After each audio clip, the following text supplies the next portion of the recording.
Good morning.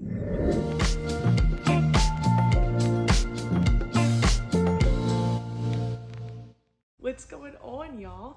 I hope you are having an absolutely fantastic day. Personally, I'm doing a little bit better because the last 2 weeks are over. I kind of took a step back for a couple weeks because I needed to catch my breath. And I said in the last video that school was gonna pick up. I was right. Yeah, slapped me across the face. Nice little uppercut, almost like I didn't even see it coming.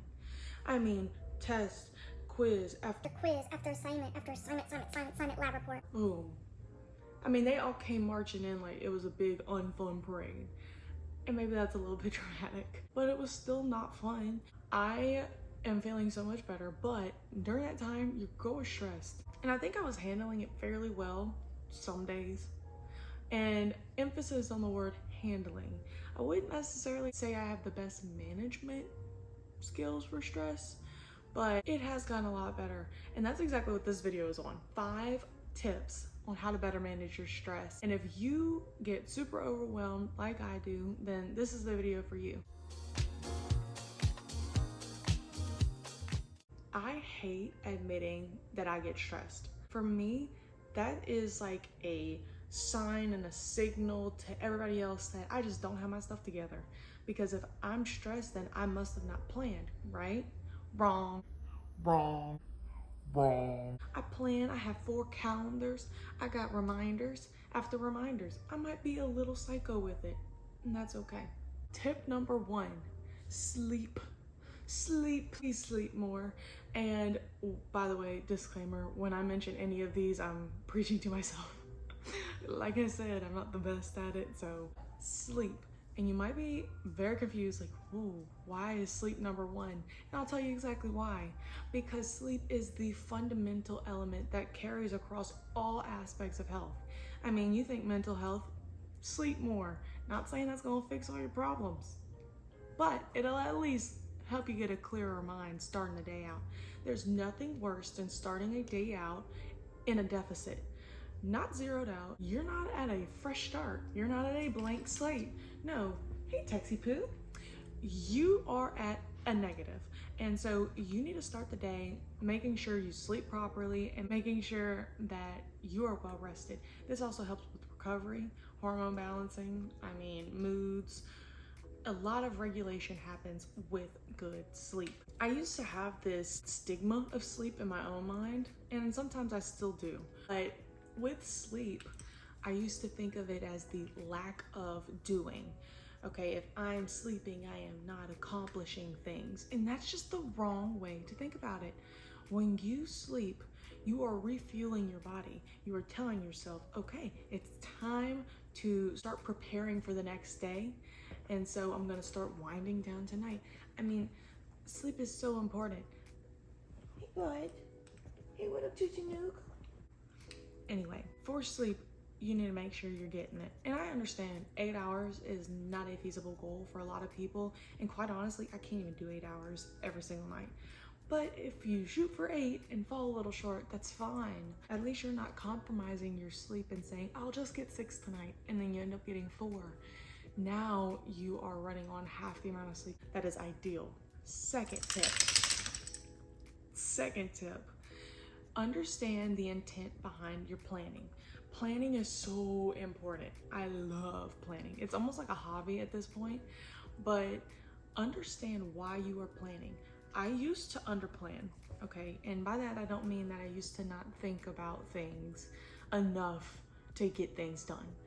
I used to just not write them down. And so my mom gave me this tip back when I was in high school. When I would get super stressed, I would have breakdowns, start crying, the drill. And I would start saying, I feel like I have this, and this, and I would name out everything. And she said, okay, but have you written it down? Maybe try writing it down first. And honestly, that was a game changer. One, I felt the benefits of checking things off a list, which stimulates your dopamine response. I mean, I've been listening to Huberman Lab, so take everything I say with a grain of salt, please. but it does stimulate a dopamine response whenever you check something off and you signal and have that positive feedback loop to say like, oh, I did something good, let's do something else. And so I can check this off again. And so these are good things to do when you're planning and you want to make sure you're allocating time correctly. Awesome. But then I fell into the trap of over planning by having a yearly calendar, a weekly calendar, a to-do list and must-do list, an electronic calendar, as well as just simple reminders just in case I forget something. And so now I'm too rigid. I don't have any flexibility and my schedule is always overloaded, but now I feel overloaded. And I think the reason behind this is because I started trying to account for worry within my scheduling. You cannot control everything. My worry is that I won't be able to control every part of my day, so I try to make sure it's all planned out. That way I feel in control. You cannot do that and make this not crazy. You just can't. And I've tried, believe me, I've tried to do it. And I have felt more relaxed in the past 3 days when I wasn't constantly looking at those calendars than I have this entire semester so far. Granted, it's only been a month and that will change. However, I do think that was a big part of it. So understand why you're planning the way you are. And if you're planning too much, take a chill pill. It's okay. And I'm taking that advice deep to heart because it's cutting in very close to home. Third tip, learn how to say no. I cannot avoid to do anything that's on my schedule right now, okay? And those aren't even the fun things. So, when something fun comes along, I try to say yes, but here's the problem with getting too used to saying yes.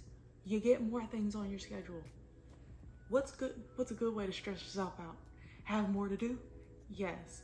So I come from a family, we're very service oriented, always trying to get involved. And by us, I mean, I love doing it. I will do it. I'm mainly talking about my mom and my dad too. My dad he has his own thing with not being able to say no and more so wanting to help. It's the desire to help others. And I completely get that. The only problem is sometimes you want to help too much. And like I said, it's a great desire, but you might not always have the right amount of time to allocate towards those wants. My biggest thing is don't overbook yourself.